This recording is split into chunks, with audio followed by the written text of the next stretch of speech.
ಜಮ್ಮು ಮತ್ತು ಕಾಶ್ಮೀರದಲ್ಲಿ ಭಾರೀ ಪ್ರಮಾಣದಲ್ಲಿ ಕೊಚ್ಚಿ ಹೋಗಿದ್ದಾವೆ ಡಜನ್ ಗಟ್ಟಲೆ ಅಂಗಡಿಗಳು. ಬುಡ್ಗಾಮ್ ಜಿಲ್ಲೆಯ ಬೀರ್ವಾದಲ್ಲಿ ಪ್ರವಾಹ ಸೃಷ್ಟಿಯಾಗಿ ವರುಣಾರ್ಭಟಕ್ಕೆ ಏಕಾಏಕಿ ಈ ಪ್ರವಾಹ ಸೃಷ್ಟಿಯಾಗಿತ್ತು.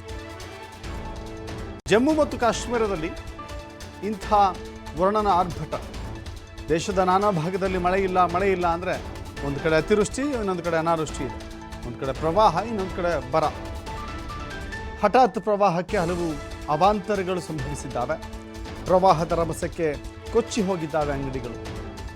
ಜೀವನೋಪಾಯಕ್ಕೆ ಕಂಡುಕೊಂಡಂಥ ಅಂಗಡಿಗಳು ಪ್ರವಾಹದ ಪಾಲಾಗಿದ್ದಾವೆ.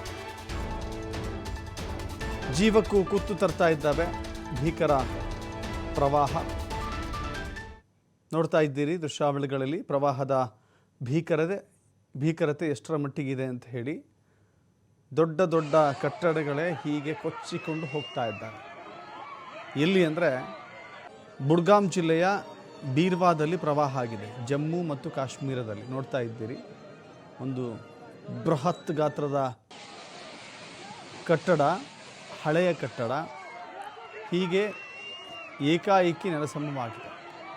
ಅನೇಕ ಜನರ ಜೀವಕ್ಕೆ ಕುತ್ತು ತರುವಂಥ ಅಪಾಯಗಳು ಕೂಡ ಅಲ್ಲಿ ಸಂಭವಿಸ್ತಾ ಇದ್ದಾವೆ. ಆ ಕಟ್ಟಡ ಕುಸಿತದ ದೃಶ್ಯಾವಳಿಗಳನ್ನು ಗಮನಿಸ್ತಾ ಇದ್ದೀರಿ. ಆ ಕಟ್ಟಡದಲ್ಲಿ ಜನ ಕೂಡ ಇದ್ದರು. ಸಾವು ನೋವಿನ ಬಗ್ಗೆ ಇನ್ನಷ್ಟೇ ಮಾಹಿತಿ ಲಭ್ಯವಾಗಬೇಕಾಗಿದೆ.